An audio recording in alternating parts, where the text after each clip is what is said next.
Aku dan Banyu Aji sudah menikah 2 tahun. Aku mencintainya sampai tergila-gila, tapi dia sangat membenciku. Sebenci apa? Ketika aku kecelakaan mobil, tulangku patah di beberapa tempat, harus dirawat di rumah sakit selama setengah tahun, tepat di rumah sakit tempatnya bekerja sebagai dokter spesialis ortopedi. Dia sama sekali tidak pernah menjengukku sekalipun. Semua orang di sekelilingnya juga tidak menyukaiku. Semua orang bilang akulah yang membuat Indira pergi. Mereka bilang aku perempuan berhati ular. Saat aku baru saja kecelakaan dan tidak bisa berjalan, semua orang di sekitarnya mengucapkan selamat padanya. Banyu, akhirnya kamu bebas juga. Sampai ketika aku akan keluar dari rumah sakit, teman-temannya malah mengkhawatirkannya. Laras akan keluar dari rumah sakit, dia akan menyusahkan Banyu lagi. Benar saja, hal pertama yang kulakukan setelah keluar dari rumah sakit adalah mencarinya, tapi kali ini aku tidak lagi menempel padanya, melainkan memberinya sebuah map. Banyu, ini yang kamu inginkan. Apa ini? Aku tersenyum, buka saja, nanti kamu akan tahu. Banyu, rumah, mobil, aku tidak butuh. Semoga kamu semakin sukses. Mulai sekarang, kita tidak akan bertemu lagi. Setelah menyerahkan surat gugatan cerai, aku mundur dan menghilang di antara kerumunan. Suster, pasien di sebelah kenapa ya? Kenapa tidak pernah ada yang menjenguk? Mungkin dia terlalu banyak berbuat dosa, jadi semua orang menjauhinya. Saat koma, aku masih bisa mendengar semua gunjingan tentangku di luar. Tapi di dunia yang gelap itu, sekuat apapun aku berusaha, aku tidak bisa sadar. Akhirnya, setelah ribuan kali mencoba, sebuah gelas dari ranjang sebelah jatuh ke lantai dengan suara prak, membuatku terkejut dan membuka mata. Ya ampun Mbak, kamu sudah sadar? Ibu di ranjang sebelah terkejut. Aku menatap langit-langit, tubuhku tidak bisa bergerak. Mbak, maaf ya, saya yang menjatuhkan gelas, membuatmu kaget ya. Tidak, aku justru harus berterima kasih padanya. Berkat keterkejutan itu, aku bisa sadar dari kegelapan yang menyesakan. Tidak ada yang tahu selama koma, aku menanggung ketakutan dan keputusasaan yang luar biasa. Berita kesadaranku dengan cepat sampai ke telinga dokter. Mereka datang memeriksa dan mengatakan bahwa aku akhirnya sadar setelah koma yang panjang. Itu menunjukkan kondisiku membaik, tapi di antara kerumunan jas putih itu, aku tidak melihat sosok Banyu Aji. Selama koma, aku juga tidak pernah mendengar suaranya. Sampai saat sadar, aku masih tidak melihatnya. Di mana Banyu? Para dokter saling pandang. Dokter Banyu sedang operasi, tidak bisa datang sekarang. Oh, bagaimana kondisi tubuhku? Saat kecelakaan, bagian belakang kepalamu terbentur, ada penggumpalan darah di otak, itu yang menyebabkan kamu koma. Selain itu, tangan kananmu patah, tulang paha kirimu rusak parah, tubuhmu juga mengalami banyak patahan tulang dan memar, pokoknya cederanya sangat parah. Sampai kemarin, kamu sudah koma selama 40 hari. Untungnya cepat dibawa ke rumah sakit, penggumpalan darah di otakmu perlahan-lahan hilang, patah tulang juga sudah dioperasi dan digips, sekarang sedang dalam masa pemulihan. Saat makan malam, ibu di ranjang sebelah sambil menyuapi suaminya bertanya padaku. Mbak, dokter Banyu yang sering kamu sebut itu siapa? Orang penting ya, dia suamiku. Operasi apa yang sampai 8 jam? Apa dia sesibuk itu sampai istrinya sadar dari koma pun tidak punya waktu untuk menjenguk? Aku menggeleng, hanya kenalan biasa. Oh begitu, kalau keluargamu di mana? Di sampingku hanya ada seorang perawat pribadi. Sejak aku koma sampai sekarang, mulai dari memandikan, membersihkan, mengganti kateter, semuanya diurus olehnya seorang. Mungkin di seluruh rumah sakit ini sulit mencari orang yang lebih menyedihkan dariku. Aku mengarang alasan, mereka semua di kota lain, ditambah lagi kondisi kesehatan mereka kurang baik jadi tidak bisa datang. Sebenarnya, orang tuaku sudah bercerai sejak aku SMP, alasannya ayahku selingkuh, tapi pengadilan memberikan hak asuh padanya. Ibuku setelah pukulan berat itu pindah ke luar negeri, sedangkan ayahku seorang pengusaha, setiap hari terbang kemana-mana. Selain mentransfer uang ke rekeningku, dia hampir tidak pernah peduli padaku. Oh ya, ayahku sudah menikah lagi. 3 tahun lalu mereka memberiku seorang adik laki-laki. Banyu Aji kudapatkan karena aku mengejarnya. Tidak juga. Kata mengejar biasanya berarti pihak lain juga sedikit luluh, tapi sampai sekarang, meskipun kami sudah menikah, dia tetap sangat dingin padaku. Kelembutan yang dia berikan padaku bahkan tidak ada sepertiga dari yang dia berikan pada Indira. Mungkin jika Indira tidak pergi, Yang menikah dengannya adalah wanita itu. Ya ampun, kok darahnya mengalir balik? Perawat yang membawakan makananku terkejut. Aku menoleh dan melihat jarum infus di punggung tanganku, seluruh selangnya sudah penuh dengan darah. Perawat itu buru-buru menekan bel panggilan. Yang datang adalah seorang suster, yang ternyata adalah Rina, teman sekelasku dulu. Tatapan jijiknya terlihat jelas di wajahnya, gerakannya saat merobek plester kasar, dan dia mencabut jarum infusku dengan keras. Dulu saat masih sekolah, semua orang di belakangku memakiku, mulai dari rubah betina jahat sampai sombong. Rina selesai mengganti infus baru dan langsung pergi. Perawat pribadi dan ibu di ranjang sebelah merasa kesal untukku. Perawat meletakkan nampan makanan di meja dan hendak menyuapiku. Mungkin suasana hatinya sedang tidak baik, katanya sambil bekerja. Ibu di sebelah menggeleng, bukan begitu, saya sudah lihat beberapa kali.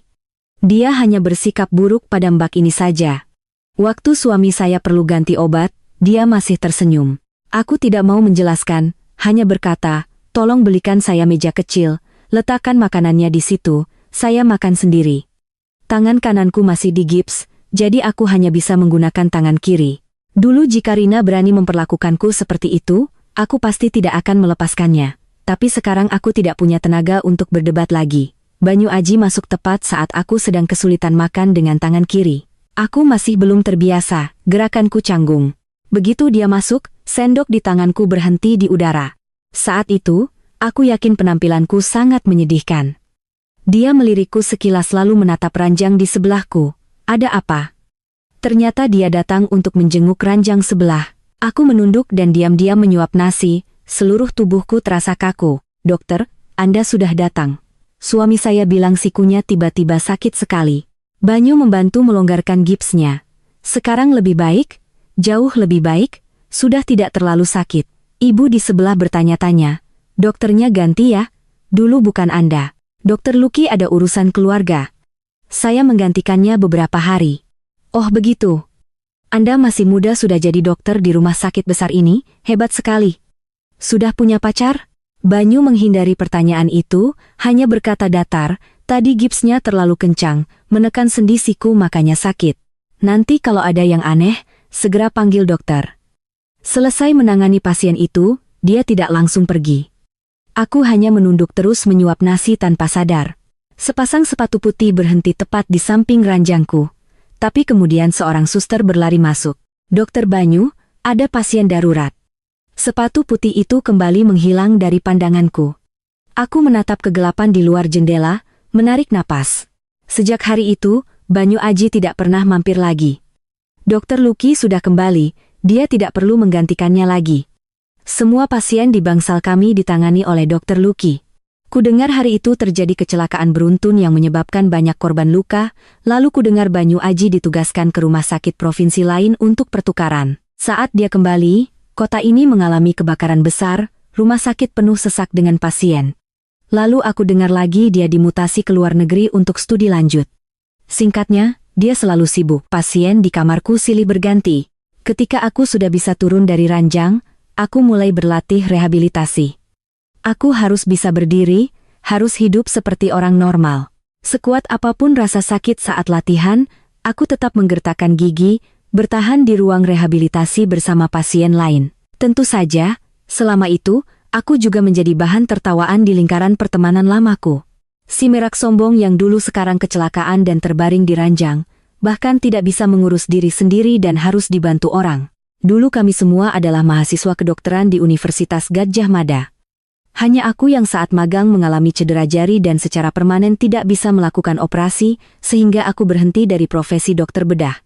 Saat itu sudah ada beberapa teman seangkatan yang bekerja di rumah sakit ini, tapi tidak ada yang merasa kasihan padaku. Mereka hanya menganggap ini adalah karmaku. Bagaimanapun, di mata semua orang, akulah yang dengan sombongnya memaksa Indira pergi hingga harus ke luar negeri. Sudah pulih sepenuhnya, hebat sekali. 4 bulan setelah semua alat bantu dilepas dan aku bisa berjalan beberapa langkah, pelatih rehabilitasiku bertepuk tangan memuji. Terima kasih atas bimbingan Anda, itu berkat tekadmu. Sebenarnya tulang pahamu patah parah sekali. Tapi kamu adalah satu-satunya orang yang pernah kutemui selama proses panjang ini yang tidak pernah mengeluh sakit sekalipun. Aku hanya tersenyum tanpa berkata apa-apa. Aku bersiap-siap keluar dari rumah sakit, menyelesaikan administrasi, lalu naik taksi. Sudah hampir setengah tahun tidak pulang, aku berdiri sejenak, jariku menyentuh sensor sidik jari. Pintu terbuka, di dalam rumah tercium bau debu. Seperti dugaanku, Banyu Aji hampir tidak pernah pulang ke sini. Aku membersihkan sofa, membuka kotak bubur iga yang baru saja ku beli di bawah.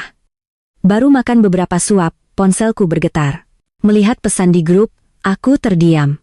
Laras sudah keluar dari rumah sakit. Apa? Cepat sekali? Bukannya lukanya parah? Dia akan menempel pada Banyu lagi. Benar-benar, mungkin Banyu berutang padanya di kehidupan sebelumnya makanya harus menanggung ini. Jangan bicara lagi, dia masih di grup ini, hati-hati dibalas. Oh, salah grup. Segera setelah itu, rentetan pesan ditarik kembali. Aku mematikan ponsel, melanjutkan makan bubur sampai habis. Malam itu, aku tidur sendirian. Banyu Aji tetap tidak pulang. Pagi menjelang, aku mengangkat tanganku yang kaku, menutupi mataku. Setelah sedikit tenang, aku bangkit dan berganti pakaian rapi. Mengambil barang di meja kopi, aku melangkah keluar. Tepat saat menutup pintu, aku berhenti, menoleh untuk terakhir kalinya ke apartemen 3 kamar tidur yang pernah kudekorasi dengan sepenuh hati. Ceklek, pintu tertutup, aku berbalik dan pergi. Di koridor bagian ortopedi, aku melihat Banyu Aji. Mereka baru saja selesai rapat pagi, sekelompok dokter berjas putih keluar dari ruang rapat. Dia melihatku, gerakannya membolak-balik dokumen di tangannya berhenti. Dokter di sampingnya melirik kami sekilas, lalu dengan pengertian pergi lebih dulu. Aku tidak mengerti kenapa aku masih bisa tersenyum dan berjalan ke hadapannya. Tersenyum mungkin karena aku beruntung tidak menjadi cacat dan masih bisa berjalan, mungkin juga karena aku sudah benar-benar melepaskannya. Dia sangat tampan, meskipun ada sedikit lingkaran hitam di bawah matanya, itu tidak bisa menutupi wajahnya yang sempurna. Dia membuka mulut untuk menjelaskan, "Maaf, kemarin aku ada 3 operasi, saat selesai baru tahu kamu sudah mengurus administrasi pulang." Aku mengangguk, menyerahkan map di tanganku padanya. "Ini untukmu." "Apa ini?" Matanya menunjukkan sedikit kebingungan. Aku mengangkat bahu dan tersenyum tipis, "Buka saja, nanti kamu akan tahu. Banyu, rumah, mobil, aku tidak butuh. Semoga kamu semakin sukses. Mulai sekarang kita tidak akan bertemu lagi." Setelah menyerahkan surat gugatan cerai, aku mundur dan menghilang di antara kerumunan. Sampai di bandara, aku mengeluarkan ponsel, menghapus kontak yang tersemat di paling atas, dan keluar dari grup obrolan angkatan lama. Aku pergi ke sebuah kota kecil. Malam itu, begitu mendarat, aku menelepon kakak sepupuku yang membesarkan anaknya sendirian. "Lo, Laras?" Kakak sepupuku keluar dari dapur melihat koperku, dan bertanya pelan. "Bertengkar? Kami sudah putus, tapi aku sangat mencintainya." Aku tersenyum getir. Cinta itu harus dari 2 arah. Satu orang yang berjuang sendirian pada akhirnya hanya akan gantung diri sendiri, bahkan bisa membuat orang lain merasa tertekan. Akhirnya kamu mengerti juga. Bodoh, dia tidak pantas untukmu. Tengah malam aku tidak bisa tidur, duduk di dekat jendela memandangi jalanan di bawah. Tiba-tiba terdengar suara dari belakang. "Kenapa belum tidur? Tidak bisa tidur saja, sebentar lagi juga tidur." Kakak sepupuku memelukku, menyentuh dahiku dengan lembut. "Kenapa nasibmu begini ya? Impian menjadi dokter bedah kandas karena cedera jari. Susah payah bertemu orang yang disukai, dia malah bersikap dingin." Aku menatap lampu jalan dengan tatapan kosong. "Kak, menurutmu, kalau dia benar-benar membenciku, kenapa dia mau menikahiku?" "Aku tidak mengerti, aku tidak pernah memaksanya, dia sendiri yang mau menikah. Jangan terlalu dipikirkan, lupakan dia, hiduplah dengan baik untuk dirimu sendiri." "Oke, aku tahu kamu sudah meninggalkan Jakarta. Hari ini kamu adalah bintangnya, jangan sebut-sebut aku lagi. Cepat kembali berdandan, pestanya akan segera dimulai." Siska pergi, aku mengambil segelas anggur, mengayunkannya perlahan lalu menyesapnya. "Semua sudah datang ya?" Biasanya aku tidak sadar kalau koneksiku seluas ini, bahkan para petinggi di rumah sakit besar juga datang. "Untung kamu pilih hari libur, kalau tidak sulit untuk berkumpul semua. Lihat, bahkan orang sesibuk Banyu Aji juga datang." Suara obrolan dari pintu masuk terdengar, rasa pahit anggur menyebar di mulutku. Aku tidak tahu kalau Wira juga sudah pindah ke rumah sakit ini. Hari ini rekan-rekan mereka datang cukup banyak. Saat aku menoleh, mataku tanpa sengaja bertemu dengan mata Banyu Aji. "Banyu, kamu lihat apa?" Tatapan itu membuat semua orang di sekitarku memperhatikan kehadiranku. Banyak tatapan terkejut melintas. Banyu Aji mengalihkan pandangannya, mengeluarkan dompet untuk memberikan amplop. Saat aku melihat dengan jelas orang yang berdiri di sampingnya, meskipun sudah siap mental, aku tetap terdiam sejenak. Indira sudah kembali, tapi aku hanya berhenti sedetik. Aku menoleh ke arah rangkaian bunga wisteria di luar jendela, angin bertiup, semua kekesalan di hatiku ikut terbang bersamanya. Sejak kuliah sudah ada gosip mereka adalah pasangan yang serasi, sekarang bagi mereka, bisa dibilang sudah melewati badai untuk melihat pelangi. Pesta pernikahan dimulai, semua orang duduk di mejanya masing-masing. Rekan-rekan dari rumah sakit yang sama ditempatkan di satu meja. Hari ini mempelai prianya juga dokter dari rumah sakit kita loh. Zaman sekarang dokter memang profesi idaman. Lihat tidak? Meja di sana itu semua rekan kerja mempelai pria. Siapa yang punya anak gadis belum menikah, cepat minta kontaknya. Sayang sekali yang paling tampan sepertinya sudah ada yang punya, yang duduk di sebelahnya sepertinya pacarnya. Musik mengalun, upacara pernikahan dimulai, upacara selesai, makan-makan selesai, para tamu satu persatu pergi, terdengar langkah kaki mendekatiku. Pergi selama setahun. Kalau bukan karena pernikahan Siska, kamu tidak akan kembali? Tiba-tiba, Banyu Aji datang dengan segelas anggur.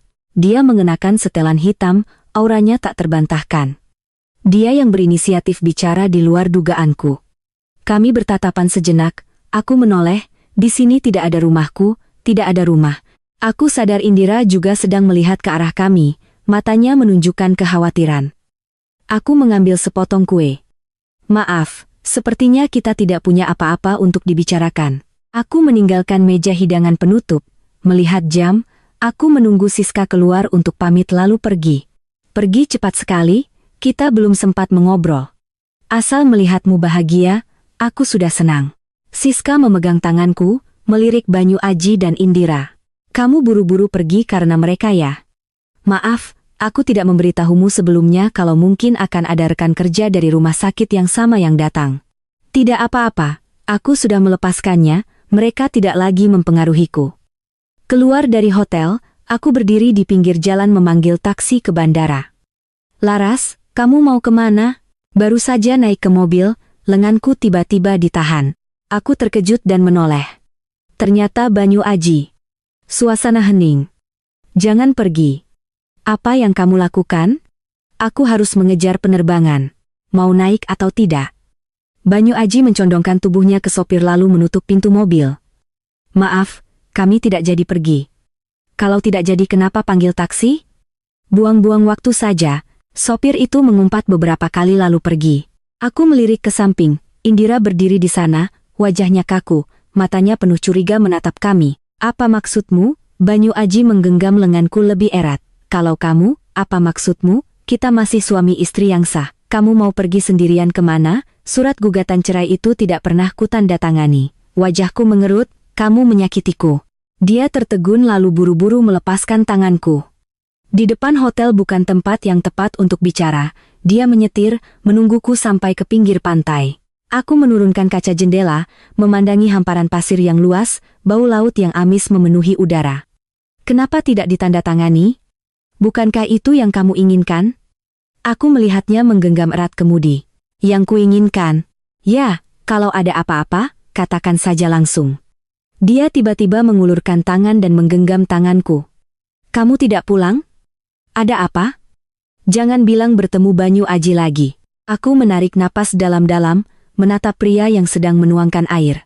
Sepertinya memang bertemu dengannya. Karena dia kamu jadi tidak mau pulang lagi? Laras, apa kepalamu terbentur pintu? Baru saja mulai dari awal lagi, mau kembali untuk disakiti lagi olehnya, kakak sepupu? Entah sejak kapan Banyu Aji sudah masuk, menyerahkan ponselnya padaku. Aku mengulurkan tangan mengambil ponsel dari tangannya. Kak, ini aku, Banyu Aji. Suara di seberang semakin bersemangat, Banyu Aji membawa ponselnya ke balkon. Aku mengalihkan pandanganku, melihat sekeliling rumah. Ingat hari aku pergi, tempat ini masih berbau debu. Sekarang sudah bersih dan terang. 10 menit kemudian, Banyu Aji kembali dan menyerahkan ponsel padaku. Teh bunga itu kenapa tidak diminum? Dulu kamu paling suka membuatnya. Aku sedikit mengerutkan kening. Kamu istirahat saja, besok ke pengadilan agama selesai urusan aku masih harus pulang ke toko. Kakak sepupu sendirian tidak bisa mengatasinya. Lagi pula, malam ini aku tidur di kamar mana? Perjanjian yang sudah dibuat setahun lalu, apartemen ini aku tidak butuh. Sekarang aku di sini hanya sebagai tamu. Di balkon, dia menghisap rokoknya sampai habis. Entah sejak kapan dia juga merokok. Layar ponsel di atas meja menyala, menampilkan pesan dari grup diskusi. Hari ini semua lihat Laras di pernikahan Wira kan? Bagaimana mungkin tidak lihat, orang sebesar itu. Orang sering bilang dokter sangat sibuk, tapi aku lihat mereka selalu punya banyak waktu luang ya. Tidak tahu dia pulang kali ini untuk apa, jangan-jangan mau merebut Banyu Aji lagi. Banyu Aji mengangkat ponselnya, dan saat meletakkannya kembali, grup itu sudah dibubarkan. Di bawah baru buka kedai sate, katanya enak, mau makan malam, aku berdiri, aku tidur di ruang kerja, kamu juga istirahat saja, besok antre pagi-pagi. Ruang kerja masih sama seperti dulu. Berbaring, aku tidak lagi merasa akrab seperti dulu. Satenya sudah dibeli, keluar makan. Aku tidak menjawab, pura-pura tidur. Hening sejenak, suara langkah kaki di luar pintu baru pergi. Melalui jendela ruang kerja, terlihat cahaya remang-remang dari ruang tamu. Sampai dini hari, lampu ruang tamu baru padam. Keesokan paginya, aku bangun pagi, kamar tidur utama masih sepi. Aku duduk di ruang tamu menunggu, matahari perlahan naik, kamar tidur utama tetap tidak ada pergerakan. Aku melihat jam, mengetuk pintu tidak ada jawaban. Melihat ke arah pintu keluar, barulah aku sadar sandal rumahnya masih tertata rapi di sana. Aku langsung mendorong pintu, kamar tidur di dalam kosong. Keluar, barulah aku menemukan secarik kertas di meja makan. Ada pasien darurat, aku harus ke rumah sakit. Di dalam termos ada sarapan, jangan lupa makan ya. Aku meletakkan kertas itu, di sampingnya ada termos. Aku membukanya, di atas ada bakpao daging, di bawahnya ada bubur millet dengan kurma. Tapi aku tidak punya selera makan, meneleponnya selalu sibuk. Terpaksa aku ke rumah sakit, orang di sana bilang dia sedang di ruang operasi, aku hanya bisa menunggu di kantornya. Arif, sahabat Banyu Aji, masuk. Dilihat dari penampilannya, sepertinya dia baru saja selesai jaga malam. Kami hanya saling pandang sekilas, aku langsung membuang muka, hatiku dipenuhi rasa jijik. Dulu dialah yang paling mendukung Banyu Aji dan Indira, tapi kali ini dia tidak melontarkan sindiran. Banyu sementara belum bisa turun dari meja operasi. Dia membuka laci Banyu, mengambil sekantong jajanan dan meletakkannya di meja. Ini Banyu yang beli untukmu. Selesai berkata, dia mengambil ponselnya dan keluar. Aku termangu, di dalam kantong itu semua adalah keripik kentang kesukaanku dulu, tapi sekarang aku tidak punya selera sama sekali. Yang kulupakan bukan hanya kenangan pahit, tapi juga kebiasaan tidak sehat dulu, semuanya sudah bisa kutinggalkan. Penantian itu berlangsung sampai jam 4 sore. Banyu Aji keluar dari ruang operasi dengan lelah. Dia melihatku dan tertegun sejenak. Aku mengangkat map di tanganku, wajahku tanpa ekspresi. Aku sudah menunggumu, tinggal 1 jam lagi, ayo cepat. Baik, dia mengangguk, biar aku mandi dan ganti baju dulu. Dia masuk ke kamar mandi. 10 menit berlalu, aku di luar mulai gelisah. Dia keluar sambil mengeringkan rambut, menunjuk kotak makan yang baru saja dibawa suster. Beri aku sedikit waktu untuk makan. Seharian ini aku belum makan apa-apa. Waktunya sudah tidak cukup. Dia tersenyum getir. Cepat kok. 5 menit. Aku diam. Dia makan beberapa suap dengan cepat. Kami bersiap-siap pergi, tiba-tiba seorang suster berlari mendekat. Dokter Banyu, gawat. Pasien di ranjang nomor 3 tiba-tiba kehilangan kesadaran dan sesak napas. Aku segera ke sana. Dia dipanggil lagi. Nyawa orang lebih penting. Aku tidak punya alasan untuk mencegahnya, hanya merasa hatiku kacau. Saat dia kembali, sudah jam 6 sore, pengadilan agama sudah tutup 1 jam yang lalu. Menghadapi tatapan menuntutku, dia melirik jam tangannya, maaf, pasien mengalami emboli lemak, harus segera ditangani. Aku tidak tahu harus berkata apa, meskipun marah, tapi tadi pasien memang membutuhkannya. Atur lagi jadwalmu, aku tidak mau besok tertunda lagi. Malam ini aku akan cari hotel. Laras. Baru saja aku melangkah, seorang dokter lain mendekat. Aku tertegun sejenak. Dokter Lucky. Dia melihat kakiku, tersenyum, bagus sekali, tidak ada cacat. Setahun ini tidak pernah melihatmu ke rumah sakit. waktu itu aku masih tanya pada Banyu kamu kemana. Dokter Lucky lebih tua dari Banyu Aji, seorang senior di departemen ini. Aku melirik Banyu Aji, Dokter Lucky tidak tahu, aku dan dia sudah tidak ada hubungan apa-apa, pemulihanmu bagus, aku jadi tenang. Ayo, malam ini aku traktir seluruh departemen. Banyu, ajak istrimu juga. Maaf, malam ini aku ada urusan, kalian pergi saja dulu. Wajah Dokter Lucky langsung muram.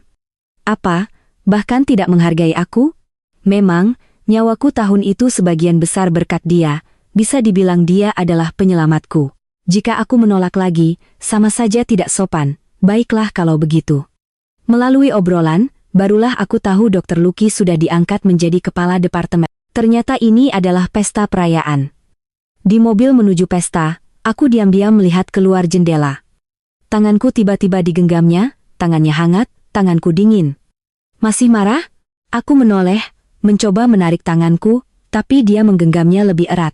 Lalu dia dengan sendirinya melepaskan, maaf, aku meletakkan tanganku di atas lutut. Kamu tidak pernah memberitahu mereka kalau kita sudah tidak ada apa-apa lagi? Kecuali saat aku mabuk, pernah bilang pada Arif kalau kamu memberiku surat gugatan cerai, sisanya tidak ada yang tahu. Kalau ada yang bertanya tentangmu, aku hanya bilang kamu sedang berlibur.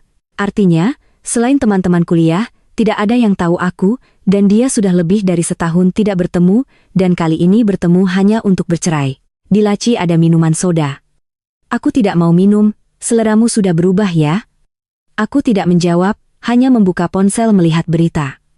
Sampai di restoran, semua orang duduk dan memesan makanan. Di antara mereka ada juga yang membawa keluarga. Aku tidak bisa membaur dengan suasana itu, hanya diam-diam mengambil makanan. Banyu Aji mengambilkan makanan untukku 2 kali, tapi aku biarkan saja, tidak kusentuh. Dia mengambilkan semua makanan kesukaanku dulu, bahkan selera jajanan pun sudah berubah. Bagaimana mungkin dia berpikir aku masih menyukai makanan yang dulu? Dokter Lucky tiba-tiba memanggil namaku. Laras, kenapa hanya makan dan tidak bicara? Setahun tidak bertemu, kamu seperti orang lain. Dulu kamu sangat ceria. Dulu aku pernah ikut Banyu Aji dalam acara kumpul-kumpul seperti ini. Saat itu aku masih penuh semangat, penuh harapan pada pernikahan kami. Duduk di sampingnya, aku juga bersikap wajar, berusaha menjalin hubungan baik dengan semua orang. Apapun yang dibicarakan, aku selalu berusaha ikut nimbrung. Aku meletakkan sumpit, tersenyum, maaf, sudah lama tidak makan masakan di sini jadi kangen. Dokter Lucky menggeleng, bukan, aku tahu, kalian berdua bertengkar kan? Kelihatannya kamu tidak sabar dengan Dokter Banyu. Ini seperti aku dan istriku setiap kali bertengkar. Laras, apa kamu marah karena Dokter Banyu tidak ikut saat kamu pergi jalan-jalan? Ini salahku, aku terlalu banyak memberinya pekerjaan, tidak memberinya waktu untuk menemanimu. Nanti aku akan lebih memperhatikan, agar dia punya waktu luang untuk menebusnya. Kata-katanya yang terlalu blak-blakan membuatku canggung. Meskipun akan bercerai, aku juga tidak mau sekarang membuat keributan. Tidak perlu, Pak Kepala, itu memang pekerjaannya. Atau kamu khawatir selama kamu pergi, Dokter Banyu di rumah main mata dengan yang lain? Aku bisa jamin dia selalu menjaga diri. Aku tidak pernah melihatnya punya hubungan pribadi dengan gadis manapun. Aku sedikit mengerutkan kening. Indira sudah kembali, tapi dia tidak pernah bicara dengan wanita lain. Bagaimana mungkin? Tapi kepala Lucky masih menekankan, di depan begitu banyak orang, aku tidak akan berbohong. Di tengah makan, aku bangkit untuk cuci muka, membasuh wajahku dengan air dingin. Istri Dokter Lucky juga masuk, tersenyum menyapaku. Budian. Aku mengangguk menyapa lebih dulu. Lama tidak bertemu, kamu kurusan ya? Budian menepuk pelan bahuku. Ceritakan pada ibu, apa yang terjadi antara kamu dan Dokter Banyu? Dulu matamu saat menatapnya selalu berbinar-binar, sekarang sepertinya tidak ada cahaya lagi. Aku tahu dia peduli dengan hubungan kami. Budian, antara aku dan dia sudah tidak ada perasaan lagi. Dia terkejut, mulutnya ternganga beberapa detik. Ibu tidak tahu detailnya, tapi ibu lihat sebenarnya dia sangat peduli padamu. Saat kamu kecelakaan, asal tidak sedang dinas luar, setiap malam dia di rumah sakit menjagamu. Terutama saat kamu di ICU, dia selalu tertidur di samping ranjangmu. Kamu kecelakaan dan dibawa ke rumah sakit, saat itu dia sedang di luar kota mengikuti kepala rumah sakit. Begitu dengar kabar kamu kecelakaan, dia langsung meninggalkan rapat dan pulang. Karena itu dia sampai ditegur dan mendapat catatan. Aku benar-benar terkejut. Saat aku koma, dia pernah ada di sampingku? Bu Dian menghela napas. Ibu juga tidak mengerti, jelas-jelas dia peduli padamu. Suami ibu jaga malam, ibu datang ke departemen dan melewati kamarmu, selalu melihatnya sedang duduk menjagamu. Dia menepuk pelan bahuku, jangan terburu-buru mengambil keputusan, mungkin di antara kalian masih ada kesalahpahaman yang belum terselesaikan. Bu Dian pergi dulu. Aku menerima telepon lalu meninggalkan toilet. Tepat di depan pintu ruang makan, Banyu Aji berdiri di sana seolah menungguku. Kamu merasa tidak enak badan? Masuk dan bilang sebentar, kita pergi duluan. Aku melirik ke dalam, sepertinya pestanya akan segera selesai. Tidak apa-apa, tunggu saja sampai selesai baru kita pergi bersama. Setengah jam kemudian, pesta berakhir. Di depan hotel, semua orang saling berpamitan dan pergi. Di jalan, aku melihat ke arah hotel di seberang jalan. Turunkan aku di sini, malam ini aku menginap di hotel. Besok jam 8 pagi bertemu di depan pengadilan agama. Besok akhir pekan, pengadilan agama tidak buka. Aku langsung membuka ponsel melihat kalender. Benar saja, aku ceroboh, tidak memperhatikan besok akhir pekan. Pulang saja. Aku meledak. Banyu Aji, bisakah kamu menghargaiku? Seharian ini kamu memutarku seperti gasing. Apa kamu merasa senang? Dia diam sejenak lalu mengangkat kepala. Kalau harus menginap di hotel, akulah yang akan menginap. Rumah ini kamu yang desain, biar untukmu saja, aku akan mengantarmu pulang dulu. Malam itu, seperti yang dikatakannya, dia mengantarku ke parkiran lalu pergi. Tapi keesokan paginya, saat aku turun membeli sarapan, mobilnya masih terparkir di bawah. Aku mengalihkan pandanganku ke atas, dia membuka pintu mobil dan keluar. Aku baru saja menerima telepon dari ayah, hari ini ulang tahunnya. Dia ingin kita pulang makan. Aku tidak mau pergi. Ayah sudah 2 kali kambuh penyakit jantungnya. Dia benar-benar ingin bertemu denganmu. Aku menggenggam erat kotak susu kedelai di tanganku, berjalan cepat ke atas. Aku akan menunggumu di bawah. Baru saja aku masuk, ponselku berdering lagi. Aku mematikannya, ponselku bergetar 2 kali lagi. Laras, pulang makan sebentar saja ya. Ayah menyuruh bibi memasak semua makanan kesukaanmu. Beberapa hari yang lalu ayah didiagnosis efusi pleura. Besar kecilnya penyakit ini, mungkin ayah tidak akan hidup lama lagi. Ayah tahu ayah bersalah pada ibumu, kamu membenci ayah juga wajar. Tapi ayah tetap menyayangimu, ayah hanya ingin melihat apakah Banyu Aji memperlakukanmu dengan baik, apakah kamu menderita. Aku mematikan ponsel, melemparkannya ke samping. Sampai di rumah keluarga Laras, Banyu Aji membuka bagasi, mengambil kotak hadiah dari tanganku. Ini berat, biar aku yang bawa. Di halaman, Bima sedang bermain, melihat kami sekilas lalu berlari masuk. Ayah, kakak datang. Sebelum masuk, aku menoleh ke punggung Banyu Aji, tiba-tiba merasa curiga. Di dalam album foto yang kubuat, ada satu foto bersama ayah dan ibu. Aku pernah melihatnya menggenggam erat bagian wajah ayahku, matanya memancarkan emosi aneh, hampir seperti kebencian. Aku pernah bertanya secara tidak langsung apakah dia mengenal ayahku, dia beralasan sibuk dan menghindar. Aku sadar dan mengikutinya. Anakku datang. Ayahku melihat ke pintu, suaranya sedikit bersemangat. Wulan, cepat keluar lihat, Laras pulang. Seorang wanita bercelemek buru-buru keluar dari dapur. Ini adalah ibu tiriku. Pulang kok bawa apa-apa. Sini kasih bibi. Kalian berdua duduk di ruang tamu saja, tinggal 2 masakan lagi selesai. Di ruang tamu, kami saling pandang tanpa kata. Sejak dia selingkuh dan menghancurkan keluarga kami, aku tidak pernah memanggilnya ayah lagi. Di sampingnya ada tiang infus. Aku tidak menyangka akan seperti ini, wajahnya juga tidak lagi terlihat sehat seperti dulu. Baru saja duduk, aku sudah ingin berdiri dan pergi jalan-jalan. Banyu Aji duduk di sampingku, menggenggam tanganku. Operasi sebelumnya berhasil, kenapa kambuh lagi? Ibu tiri membawa buah dan teh. Kalian datang, nasihati dia. Sudah tua, jangan kerja terlalu keras. Terakhir kali kambuh, belum 1 menit dia sudah pingsan. Bibi takut sampai gemetaran, mau menelepon 118 saja tidak bisa. Tidak separah itu. Sudahlah, masuk ke dapur lihat api. Jangan dengarkan dia suka melebih-lebihkan. Dokter bilang cukup istirahat saja, tidak ada yang serius. Aku berdiri. Aku keluar jalan-jalan. Ayahku memanggil Bima. Bima, temani kakakmu. Bima meletakkan legonya. Baik, ya. Dia berlari kecil mengikutiku. Dari matanya, aku melihat jarak sekaligus keinginan untuk mendekat. Aku menghela napas, ternyata Tuhan masih baik pada Ardianto, seorang pengkhianat masih bisa bertemu dengan orang yang tulus padanya, bahkan memiliki anak yang penurut. Wulan bukanlah wanita selingkuhannya dulu. Wanita itu sudah mendapatkan pria kaya yang lebih muda lalu meninggalkannya, baru 3 tahun kemudian dia bersama Wulan. Jika tidak, aku juga tidak punya alasan untuk kembali. Bima dengan canggung menggaruk tangannya, kakak mau lihat ikan mas peliharaanku tidak? Di dalam bak batu itu, ayo lihat, memberi makan terlalu banyak bisa membuat ikan mati kekenyangan loh. Hah? Tapi mereka makan habis, melihat makanan, mereka tidak tahu kapan harus berhenti. Sebagai pemilik, kamu harus mengontrol porsinya. Kalau begitu, setiap ikan berapa banyak? Mereka masih kecil, satu ikan 3-5 butir sudah cukup. Aku ingat. Kakak, Mas datang. Aku menoleh dan melihat Banyu Aji mendekat. Mas, kakak sedang mengajariku memberi makan ikan. Ternyata aku memberi terlalu banyak, hampir membuat ikannya mati.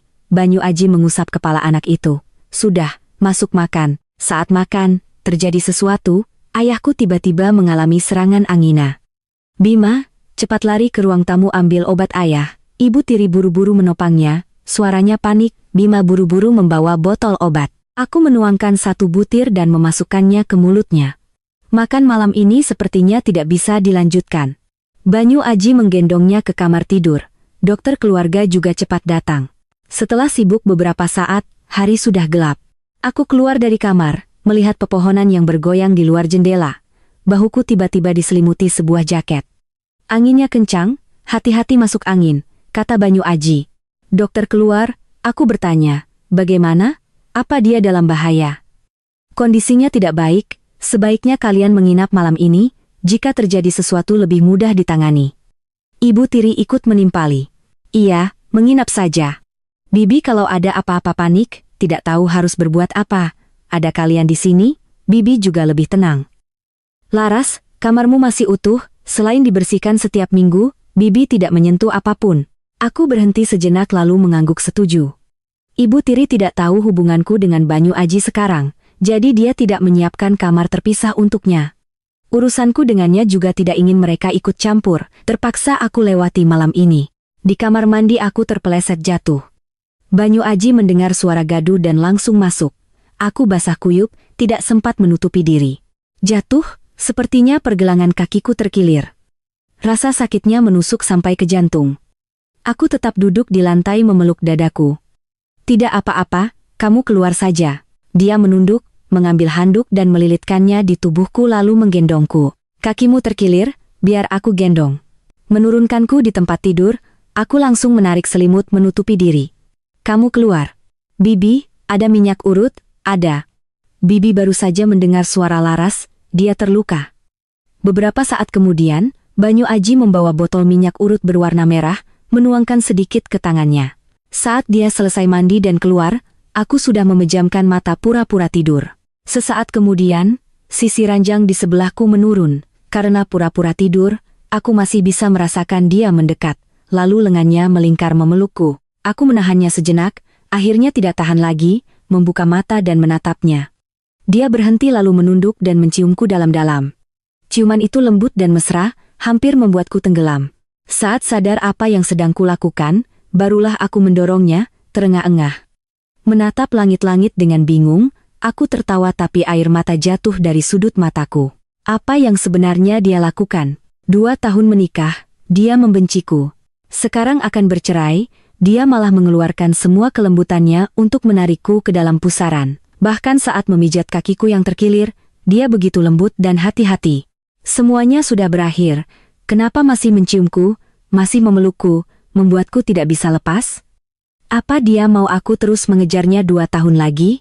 Dia melihat air mataku dan terlihat bingung, mengulurkan tangan untuk menghapusnya. Maaf, ini salahku, jangan menangis lagi. Kamu mau memukul, mau memarahi, apa saja boleh, asal jangan menangis. Aku mengangkat kepala menelan kembali air mataku. Kenapa, Banyu, kenapa? Bu Dian bilang saat aku kecelakaan dan koma, kamu pernah datang menjagaku, benarkah? Dia diam beberapa detik lalu mengangguk. Aku duduk dan bertanya. Kenapa tidak memberitahuku? Kenapa tidak datang di siang hari? Apa kamu mau aku salah paham? Atau aku tidak pantas kamu temui? Dia menarikku ke dalam pelukannya. Maaf, aku yang salah, membuatmu terluka. Di hatiku, kamu selalu yang terpenting. Maaf, hanya dengan satu kalimat itu saja? 2 tahun ini kamu bersikap dingin padaku, sekeras apapun aku berusaha, tidak bisa membuatmu peduli. Kamu bersikap seolah aku sangat menjijikkan. Sekarang bagaimana aku bisa percaya? Aku yang tidak cepat menyadari perasaanku, membuatmu menderita. Aku tidak bisa menerima kata-kata itu dan mendorongnya. Setelah beberapa detik tegang, dia mengambil bantal dan turun dari ranjang. Jangan emosi, aku tidur di sofa. Pagi-pagi aku turun. Sejenak, aku terkejut melihat punggung seorang pria duduk di sofa. Dia menoleh dan tersenyum, sudah bangun? Kenapa kamu di sini? Sudah bertahun-tahun aku tidak bertemu dengannya. Pria ini adalah Danu, orang yang pernah kuanggap sebagai kakak. Dia berdiri. Kudengar Om Ardianto akhir-akhir ini tidak sehat, jadi aku datang menjenguk. Dia sudah banyak berubah. Pria yang dulu suka pakaian mencolok, kini mengenakan setelan rapi. Sikap sombongnya dulu juga sudah tidak ada lagi. Biar bibi antar kamu ke atas ya. Dia mendekatiku. Tidak kamu sendiri yang mengantarku? Aku mundur selangkah. Tepat saat itu, Banyu Aji masuk bersama dokter. Tatapan Danu sekilas menyapu Banyu lalu berbalik dan naik ke atas. Aku ke atas dulu. Banyu Aji melihatnya, matanya menggelap, tangannya mengepal. Aku terkejut, selama ini aku belum pernah melihatnya seperti itu, tapi saat menyadari aku sedang melihatnya, dia langsung kembali tenang. Dia membuka kantong plastik di tangannya. Main bola denganku ya? Aku mengangguk. Boleh. Bola menggelinding tepat ke tempat mereka sedang berbicara, aku berjalan untuk mengambilnya. Kudengar beberapa tahun ini kamu tidak memperlakukan Laras dengan baik. Kamu orang luar, tidak punya hak ikut campur urusan rumah tangga kami. Tidak punya hak. Kalau bukan karena kemunculanmu, aku dan dia sudah menjadi suami istri. Dia tidak akan pernah menikahimu. Siapapun yang matanya jeli bisa melihat itu. Dia paling-paling hanya menganggapmu sebagai kakak. Tidak pernah mencintaimu sebagai seorang pria. Dia mencintaimu, tapi apa yang kamu berikan padanya? Hanya sikap dingin dan penderitaan. Kalau aku, setidaknya aku tidak akan membiarkannya menderita. Kamu pikir aku mau? Kalau bukan karena kalian tahun itu memaksaku, mengancamku, bahkan memaksa ayahku, aku tidak akan terperangkap dalam dilema dan menyakitinya. Satu sisi adalah orang yang paling kucintai, satu sisi adalah orang yang melahirkan dan membesarkanku. Kalian memaksaku memilih, bagaimana aku bisa tenang? Danu terdiam lama, akhirnya aku mendengar suaranya yang dingin. Maaf, kalau tahu pada akhirnya kamu tetap tidak akan melepaskannya, kami tidak akan melakukan itu. Satu kata maaf, apa bisa membuat ayahku hidup kembali? Bu, bola terlepas dari tanganku, jatuh ke tanah. Keduanya menoleh dengan terkejut. Laras, kamu datang sejak kapan? Tatapan mereka berdua menunjukkan keterkejutan. Apa yang kalian bicarakan?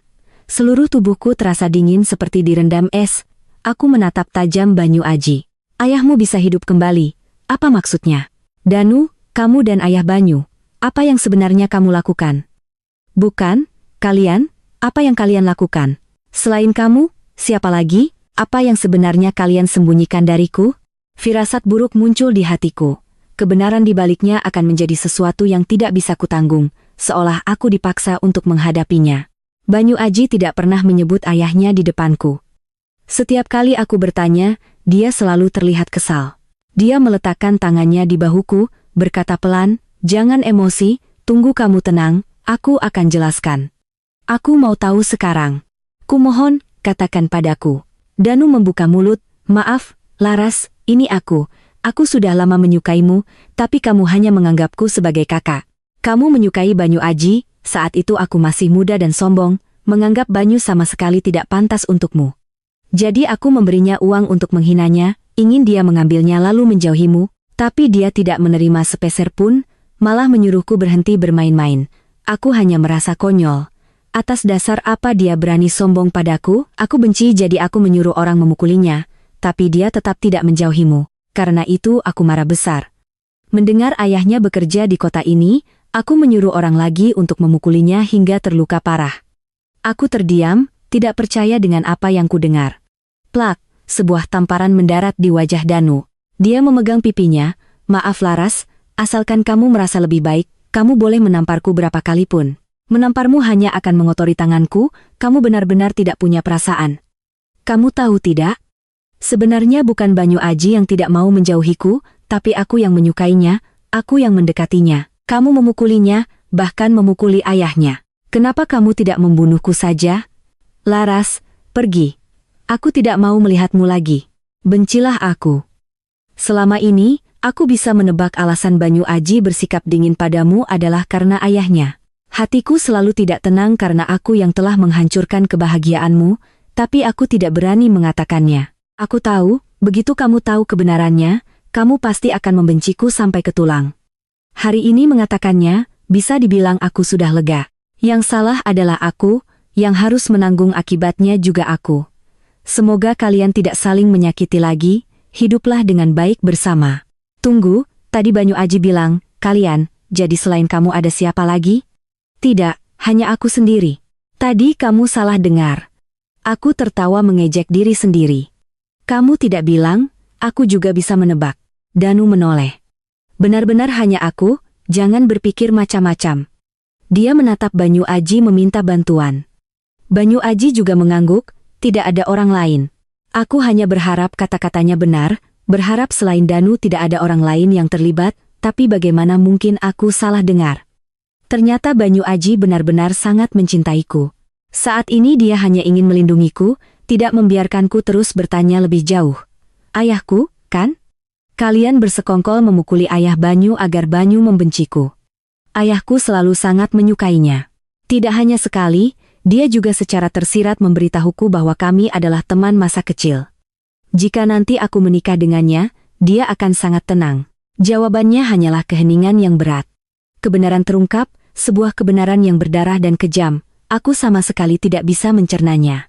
Mungkin seumur hidup aku tidak akan pernah bisa menerima kenyataan itu. Sudah berlalu, jangan dipikirkan lagi. Kita hargai saat ini, ya? Banyu Aji mengangkat wajahku, menempelkan dahinya di dahiku. Bagaimana menghargai saat ini, Banyu? Ayahmu meninggal karena ayahku. Hari ini, akhirnya aku mengerti kenapa kamu membenciku. Aku pernah memikirkan berbagai alasan tapi tidak pernah berpikir kebenarannya begitu kotor. Banyu Aji menjelaskan, bukan. Ayahku meninggal karena kanker otak, bukan karena dipukuli. Luka-luka itu hanya luka luar, aku tidak bisa menerimanya. Jangan membela mereka lagi. Saat aku berdiri di depan ranjang Ardianto, dia sudah bisa menebaknya. Kamu sudah tahu semuanya, mungkin dia berharap seumur hidup aku tidak akan pernah tahu. Sekarang aku baru mengerti kenapa penyakitnya terus kambuh, karena karma telah datang. Ibu tiri masih merasa kasihan padanya. Laras, jangan bicara begitu pada ayahmu, dia sudah lama menyesal. Awalnya dia hanya ingin kamu menikah dengan orang yang bisa diandalkan, dia takut kamu menderita. Aku tertawa dingin, menikah dengan orang yang tidak kucintai bukan penderitaan? Ternyata cara dia mencintaiku adalah dengan menyakiti orang yang kucintai. Mulai sekarang jangan menelepon dan berpura-pura kasihan di depanku lagi. Kalau dia masih punya nurani, dia tidak akan menghubungi Banyu Aji. Ayahnya sudah lama meninggal, lalu dia masih menggunakan obat termahal, tidur di kasur seharga ratusan juta, bahkan memerintah Banyu Aji. Dia juga manusia. Coba pikir, setiap kali berhadapan dengannya, betapa sakitnya hati Banyu saat teringat ayahnya pernah dipukuli seperti semut olehnya. Maaf Laras, ayah salah, ayah tidak berani berharap kamu dan Banyu Aji memaafkan. Sekarang satu-satunya harapan ayah adalah kalian berdua tidak terpengaruh oleh masalah ini. Hiduplah dengan baik bersama. Dari awal sampai akhir kamu tidak bersalah, ayah yang salah cara mencintaimu. Semua karma biar ayah yang tanggung. Tapi di dunia ini tidak ada obat penyesalan. Sekali kebahagiaan hancur, selamanya tidak akan bisa utuh kembali. Aku tertawa tapi mataku basah karena air mata. Masih berharap aku dan Banyu Aji hidup baik? Kamu benar-benar kejam. Apa kamu mau ayahnya sampai mati pun tidak bisa tenang? Meninggalkan rumah Ardianto, aku seperti arwah gentayangan, berjalan tanpa tujuan di jalanan. Aku ingin menghirup udara segar, tapi di bawah kakiku seperti ada cakar iblis yang menarikku ke bawah. Tahun itu, setelah ayah Banyu Aji meninggal, dia mengurus pemakaman lalu kembali ke kampus, suasana hatinya buruk. Saat itu aku tidak tahu apa-apa, Hanya tahu ayahnya sudah meninggal. Aku ingin lebih sering menemaninya, jadi aku sering menunggu di bawah asramanya.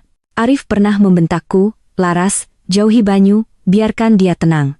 Kamu tahu tidak, ayahnya sangat kasihan. Saat meninggal, tubuhnya masih penuh luka. Tuang lagi, jangan diminum lagi, kamu sudah mabuk." Belum mabuk, tuang penuh. Selain mabuk agar otak kekurangan oksigen, aku tidak tahu cara lain untuk mematikan rasa. "Selamat malam, mau minum apa?" Saya mencari orang. "Tidak minum lagi, pulang." Dalam keadaan setengah sadar, aku melihat sosok tinggi, bayangan yang familiar seperti Banyu Aji. "Banyu, kenapa kamu datang? Jangan muncul di hadapanku lagi. Aku tidak punya muka untuk bertemu denganmu." Aku menarik lengan bajunya, mencoba menggulungnya. "Bagaimana mereka memukulmu? Sakit tidak? Apa beberapa hari kamu tidak masuk karena dirawat di rumah sakit? Kamu adalah orang yang paling kusukai, mereka berani memukulmu. Tahu kamu dipukul? Aku merasa lebih sakit daripada saat aku sendiri yang dipukul." "Maaf Banyu, aku mewakili ayahku meminta maaf padamu. Jangan membenciku lagi ya. Ayahmu sudah meninggal, dan kita sudah menikah. Dia sekarang juga ayahku. Kamu tidak akan memaafkanku kan? Kalau saja tidak pernah mengenalmu, ayahmu juga tidak akan meninggal. Jangan baik padaku lagi, aku tidak tahan. Sabar, kita pulang." Tubuhku tiba-tiba terasa ringan seperti diangkat ke udara. Keesokan paginya saat bangun, kepalaku pusing seperti dipukul. Sinar matahari menembus tirai tipis, membuat mataku perih. Sadar, semua kebenaran pahit yang terungkap kemarin kembali jelas di benakku. Aku sadar ini adalah kamar pengantin kami. Aku tidak tahu bagaimana harus menghadapinya lagi, hanya ingin turun dari ranjang dan pergi. Pintu terbuka, Banyu Aji masuk, tersenyum. "Sudah bangun? Aku sudah membuatkan sup pereda mabuk, minum biar lebih baik." Dia menyendokkan satu suap ke bibirku. Semakin dia baik, semakin aku merasa sulit menahannya. Aku menepisnya. "Banyu, kamu tidak perlu sebaik ini padaku. Kamu istriku, kalau aku tidak baik padamu, pada siapa lagi?" Aku melihat map di atas meja, mengambilnya, kita tetap pada kesepakatan. Hari Senin, ke pengadilan agama untuk mengakhiri pernikahan ini. Dia menunduk diam. Aku keluar jalan-jalan. Baru saja turun dari ranjang, tanganku sudah ditahannya. "Jadi kamu berniat meninggalkanku?" "Bukan meninggalkan, tapi aku tidak bisa menghadapimu lagi. Kami berutang padamu. Soal ayahmu, aku benar-benar minta maaf. Tapi selain kata maaf, aku tidak punya cara lain untuk menebusnya.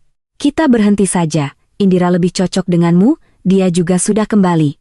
Alisnya sedikit berkerut, "Karena di pernikahan itu kamu melihatku dan dia bersama, kamu salah paham. Di pernikahan Wira, aku hanya kebetulan bertemu dengannya di luar, tidak ada apa-apa lagi. Kamu melihatnya berdiri di sampingku, langsung berpikir kami bersama, kan? Lagi pula, apa kamu pernah berpikir kenapa pada akhirnya aku memilih menikahimu? Apa kamu pikir aku ingin balas dendam pada ayahmu makanya sengaja menikahimu? Kalau aku bilang karena aku terlalu mencintaimu, cinta sampai meskipun hati nuraniku tersiksa, aku tetap ingin bersamamu, apa kamu percaya?" Aku mengatupkan bibirku. "Banyu, aku tahu setelah menikah aku memang bersalah padamu, tidak pernah memenuhi tanggung jawab sebagai seorang suami karena aku selalu terjebak dalam dilema. Satu sisi aku ingin menahanmu, satu sisi aku membenci ayah. Ada saat-saat aku pikir aku akan hancur. Hari kamu kecelakaan, aku sedang di luar kota. Mendengar kabar itu aku terdiam, langsung bergegas pulang. Melihatmu terbaring di meja operasi, tidak sadarkan diri, duniaku seolah runtuh. Tahu penyebab kecelakaan adalah karena kamu depresi dan menerobos lampu merah. Aku semakin menyalahkan diriku sendiri karena sikap dinginku membuatmu bingung dan ragu pada diri sendiri hingga terjadi hal seperti itu. Aku membenci diriku sendiri, aku pikir setelah kamu sadar, kita akan bercerai. Karena jika bersamaku, kamu hanya akan semakin menderita, aku tidak berani memberimu harapan lagi. Aku tahu kamu akan bangkit sendiri karena pada dasarnya kamu adalah orang yang kuat. Tapi saat kamu memberiku surat gugatan cerai, saat kamu benar-benar meninggalkanku, hatiku seperti berdarah.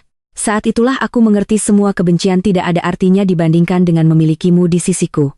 Saat itu aku tahu aku tidak bisa menandatangani surat itu. Aku tidak bisa kehilanganmu, tapi saat itu hatimu sudah mati. Setelah kamu pergi, aku mencarimu kemana-mana. Akhirnya di sebuah kota kecil di selatan, aku menemukanmu. Kamu membuka sebuah apotek, setiap hari hidup dengan lebih baik. Aku tahu aku telah menyakitimu terlalu dalam sampai aku tidak punya keberanian untuk muncul, merusak kedamaian itu. Mendengar kabar Siska akan menikah, aku sangat senang. Aku menebak jika dia menikah, kamu pasti akan pulang untuk menghadirinya, dengan begitu kita akhirnya bisa bertemu lagi. Di pernikahan itu seperti yang kuharapkan, aku melihatmu, hatiku bergejolak, tapi di luar aku berusaha tenang. Tapi aku tidak tahu harus membuka mulut bagaimana. Tidak tahu kalimat pertama apa yang harus kukatakan agar terdengar wajar. Melihatmu akan pergi lagi, aku sangat panik jadi aku berlari dan menggenggam erat tanganmu. Kali ini aku tidak bisa membiarkanmu pergi. Banyu Aji menggenggam tanganku semakin erat, aku bisa merasakan dengan jelas dia berusaha menahanku, tapi ayahmu sudah meninggal. Itu akan selamanya menjadi beban psikologis untukmu. Ayahku meninggal karena kanker otak. Benar, waktu itu dia terluka parah tapi hanya luka luar, percayalah padaku. Lalu kenapa kamu masih mengangkat teleponnya, masih menemaniku menemuinya? Dia tidak pantas. Dari sudut pandang manapun, kita berdua terlalu mencintaimu. Tahun itu dia juga khawatir kamu akan menderita bersamaku, bahwa aku tidak bisa memberimu kehidupan yang layak. Dia berharap kamu akan menikah dengan orang yang sepadan. Coba posisikan dirimu sebagai orang tua lain, melihat putrinya menolak calon menantu yang sepadan dan bersikeras mengikuti seorang mahasiswa kedokteran miskin, mereka juga akan marah dan berusaha menghalangi. Kamu di luar bersikap dingin padanya, tidak mau bicara, tapi aku lihat kamu juga berharap dia sehat, tidak menderita sakit. Sebenarnya ayahmu sudah lama bicara denganku. Dia memperingatkanku untuk menjauhimu, mengatakan bahwa dia sudah memilihkan calon suami untukmu. Orang itu sepadan dan juga teman masa kecilmu. Sedangkan kamu tidak tahu apa-apa, terus mengejarku.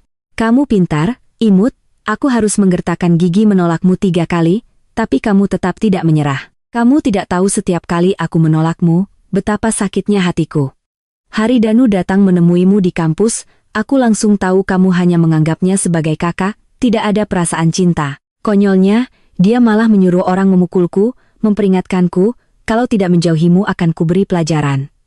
Dia tidak tahu, justru karena kemunculannya, aku jadi melihat sifat sombongnya itu, kalau benar-benar menikah, dia tidak akan pernah bisa menghargai pikiranmu. Bagaimana aku bisa tenang menyerahkanmu padanya? Tapi kalau dipikir-pikir, aku juga tidak lebih baik darinya. Setelah menikah, aku bersikap dingin padamu, memberimu luka yang lebih besar. Dari awal sampai akhir, kamu tidak bersalah tapi kamulah yang paling menderita. Jika kamu masih bersikeras untuk bercerai, kali ini aku akan menghargai keputusanmu. Dia tiba-tiba tersenyum. Awalnya karena beberapa gosip buruk di kampus, aku sengaja menjauhimu, bahkan punya prasangka menganggapmu anak nakal. Tapi kamu sombong, berkali-kali, dengan ragu-ragu mendekatiku. Setelah kita bersama, barulah aku sadar kamu tidak seperti yang mereka katakan. Sebaliknya, kamu cantik dan baik hati. Aku diam-diam memperhatikanmu, melihatmu duduk di tepi danau belajar, melihatmu membalut kaki kucing liar yang terluka, melihatmu memberikan uang sakumu pada pengemis cacat di pinggir jalan. Ternyata gosip itu, hanya karena mereka tahu mereka tidak sebanding denganmu makanya mereka mengucilkanmu, mengarang-arang kejahatan yang tidak pernah ada. Dari awal sampai akhir, orang yang kusukai hanya kamu. Sedangkan Indira, hanya saja saat aku ingin menolakmu, dia datang mengajak bicara, aku jadi terlanjur bicara banyak. Gosip kami adalah teman masa kecil, sebenarnya hanya karena saat masuk fakultas kedokteran, kami naik kereta yang sama. Kamu masih ingat tidak? Terakhir kali kamu bertanya padaku, apa aku mau kamu sekolah di luar negeri selamanya dan tidak berhubungan denganku, atau membiarkan kita menikah dan terikat seumur hidup. Hari itu, aku berpikir semalaman lalu menggenggam erat tanganmu, berkata, kita menikah. Kalau sekarang kamu masih bisa memberiku kesempatan memilih seperti itu, alangkah baiknya. Aku mengangkat kepala lalu dengan tegas melepaskan tangan Banyu Aji. Surat gugatan cerai ini, biar di tempatku dulu. Dia mengambil surat itu dari tanganku. Aku harap kamu bisa memikirkannya lagi. Laras, kamu hanya perlu ingat satu hal, aku selalu mencintaimu. Aku ingin menemanimu sampai tua. Aku keluar, berjalan tanpa tujuan di jalanan sampai ponselku berdering. Laras, kamu sudah pulang? Kak, ada apa? Cepat pulang, bisa tidak? Rara hilang, aku sudah cari kemana-mana tidak ketemu, bantu aku cari. Bagaimana bisa Rara hilang? Aku segera pulang. Untungnya, pada akhirnya hanya kepanikan sesaat. Aku bergegas pulang sebelum fajar dan bersama kakakku menemukan Rara tertidur di taman. Urusan cerai dengan Banyu Aji untuk sementara dikesampingkan. Setengah tahun lagi berlalu, hari itu langit biru cerah, aku merapikan rak obat lalu kembali ke kasir, menerima pesan dari Banyu Aji.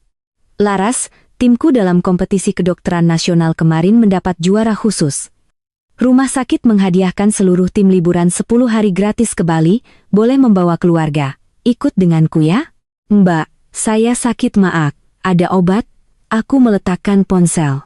Ada pasir pantai yang lembut, aku menurunkan pinggiran topiku, mengambil beberapa foto pemandangan dengan ponsel. Cantik, boleh minta nomor kontaknya? Aku sedang berpikir cara menolak, tiba-tiba pinggangku dipeluk. Maaf, saya sudah punya pacar. Saat mata kami bertemu, aku tertegun. Aku dengan sombong membuang muka. Bagaimana kamu tahu itu aku? Aku tidak pernah bilang akan datang. Cukup lihat punggungnya saja sudah tahu. Satu-satunya orang yang kucintai di dunia ini, bagaimana mungkin salah lihat? Lalu kenapa tidak datang mencariku lebih cepat? Aku tidak kenal siapa-siapa di sini, bosan setengah mati. Dia menurunkan pinggiran topiku, menunduk dan mencium bibirku lalu menempelkan dahinya di dahiku. Lebih cepat? Aku juga ingin bertemu denganmu lebih cepat. Tapi kamu datang terlambat 2 hari, aku hampir saja pesan tiket pesawat. Terbang kemana? Yah, aku kira kamu tidak akan datang, jadi aku berencana terbang ke kotamu, ke apotek mencarimu. Kalau begitu tidak rugi dong? 10 hari liburan gratis, tanpa aku di samping, tempat seindah apapun jadi hambar. Aku lagi-lagi digigit pelan di daun telingaku. 3 bulan kemudian, aku menyerahkan apotek pada kakak sepupuku, dia menyewa orang tambahan untuk menjaganya. Aku kembali dan secara resmi bekerja di bagian farmasi di rumah sakit yang sama, setiap hari bisa pergi dan pulang kerja bersama Banyu Aji. Suatu malam saat kami sedang tidur, ponselnya menyala. Dia mengangkatnya, menjawab, lalu meletakkannya kembali. Aku asal bertanya, malam-malam begini, siapa yang mengirim pesan? Orang tidak penting. Tengah malam aku bangun ke toilet, menyalakan lampu tidur, cahayanya menyinari layar ponselnya. Aku tanpa sadar membukanya, ponsel itu sudah menyimpan pengenalan wajahku, di layar muncul jendela obrolan. Indira, Banyu, aku sangat takut, bisakah kamu datang menemaniku sebentar? Banyu Aji. Aku tidak punya kewajiban itu.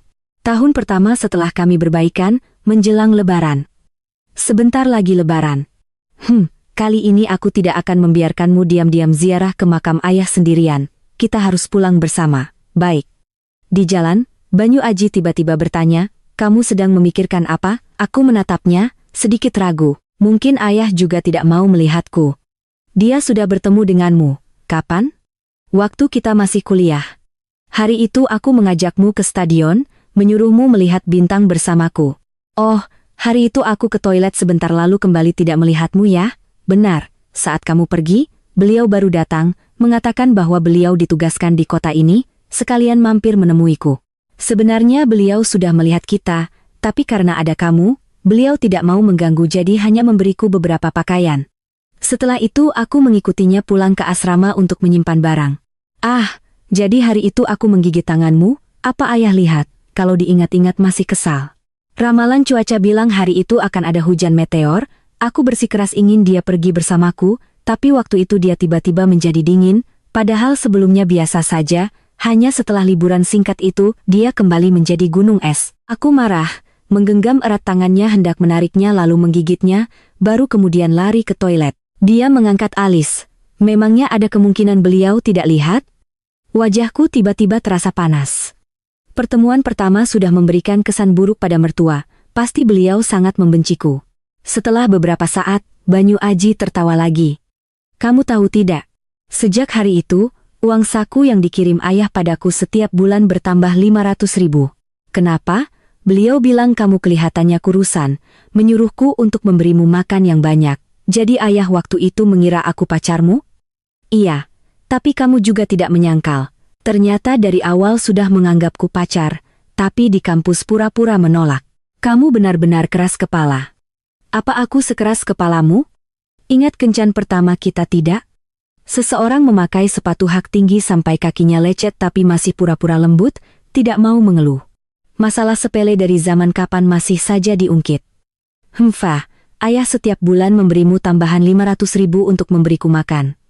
Tapi aku tidak pernah melihatmu membelikanku sebotol air pun. Dia mengetuk-ngetukkan jarinya di setir. Siapa suruh kamu tidak mau dengar? Kapan aku tidak mau dengar? Sejak kenal kamu, aku sudah lebih kalem, di depanmu tidak pernah berani marah. Aku bilang kurangi minum soda, apa kamu dengar? Aku bilang jangan membelikanku barang, apa kamu dengar? Aku terdiam, hatiku merasa sedikit tidak adil. Waktu itu kita masih mahasiswa, sesekali minum sekaleng soda memangnya kenapa? Soal membelikanmu barang juga hanya karena melihat sesuatu yang cocok dan ingin memberikannya padamu, dia tiba-tiba memberiku sebuah kartu. Ini untukmu, aku tertegun. Memberiku kartu untuk apa? Di sini ada uang 500.000 yang dikirim ayah setiap bulan. Waktu itu aku membuka rekening terpisah untuk menabungnya, sekarang kuberikan padamu, mau beli apa saja ambil saja. Aku terdiam menerima kartu tipis itu, hatiku dipenuhi rasa getir. Di dalamnya ada pengakuan dan kasih sayang dari ayah Banyu Aji untuk ayahnya bukan orang berkuasa, hanya seorang masinis, tapi orang yang sangat terhormat. Apa ayah pernah tahu siapa yang memukulinya, sudah mengancamnya, menyuruhnya agar anaknya menjauhimu? Menurutmu beliau tidak tahu? Kalau begitu pasti ayah setelah itu sangat membenciku. Beliau tidak akan menerima kita bersama kan? Beliau seumur hidup tidak pernah melakukan hal besar tapi sangat jelas mana yang benar dan salah. Beliau tidak akan pernah menyalahkan seorang gadis kecil yang tidak tahu apa-apa. Banyu Aji melambatkan mobil dan berhenti di pinggir jalan, menggenggam jariku yang pernah teriris pisau bedah. Lagi pula, gadis itu karena putranya terluka, bahkan melepaskan impian menjadi dokter bedah. Orang sebaik itu, siapapun yang menyuruhku melepaskannya, aku tidak akan mau. Aku terkejut. Bagaimana kamu tahu? Tahun itu pisau bedah jatuh, mengenai jari telunjukku. Semua orang mengira aku tidak sengaja salah posisi. Sebenarnya aku sengaja mengulurkan tangan agar pisau tajam itu tidak mengenai Banyu Aji. Tanganku langsung berlumuran darah. Selama ini dia selalu mengira itu hanya kecelakaan. Baru belakangan ini saat ruang operasi mengalami insiden serupa, barulah dia sadar hari itu aku yang sengaja melindunginya. Pisau bedah jatuh karena Indira salah prosedur, pisaunya terlepas dari tangannya. Saat itu Banyu Aji sedang menunduk mengatur penyangga. Aku berdiri tepat di sampingnya, mengulurkan tangan menahan pisau yang menusuk langsung ke jari telunjukku. Meskipun sudah diobati tepat waktu, lukanya tetap dalam sampai ke tulang. Setelah jahitan dilepas, setiap kali memegang pisau bedah, jariku masih sedikit gemetar. Padahal di meja operasi, presisi adalah mutlak, tidak boleh ada sedikit pun kesalahan. Karena itu aku terpaksa melepaskan impian menjadi dokter bedah, tapi aku tidak pernah menyesal. Jika hari itu harus ada satu orang yang melepaskan mimpinya, aku akan tetap memilih diriku. Baik dari segi kemampuan maupun prospek masa depan, Banyu Aji pasti akan jauh lebih sukses dariku. Di antara para dokter magang tahun itu, dialah yang paling menonjol, sangat dipuji oleh kepala departemen. Sedangkan Indira karena kesalahan ini dikembalikan ke kampusnya oleh rumah sakit, setelah itu tidak ada rumah sakit lain yang mau menerimanya. Merasa malu, dia secara sukarela mengajukan diri untuk bantuan medis ke Afrika. Tapi dia pandai memanipulasi opini publik. Jelas-jelas dirinya yang tidak kompeten dan menyebabkan akibat, pada akhirnya malah jadi seolah-olah aku yang memaksanya ke luar negeri karena ingin merebut Banyu Aji. Untungnya orang jahat pada akhirnya tidak berakhir baik. Kudengar dia didiagnosis gagal ginjal stadium akhir. Dalam perjalanan pulang, aku tanpa sadar melihat kalender, sebuah ide melintas di benakku. Tanganku dengan lembut diletakkan di perut. Banyu Aji dengan cemas bertanya, "Kenapa?" Aku tersenyum, sengaja bersikap misterius, "Coba tebak." Dia tertegun sejenak lalu matanya berbinar, suaranya bergetar penuh semangat, "Jangan-jangan ada rumah sakit di depan, kita periksa sekarang ya." Setelah selesai diperiksa, dokter memberikan hasilnya sambil tersenyum, "Selamat, Anda hamil."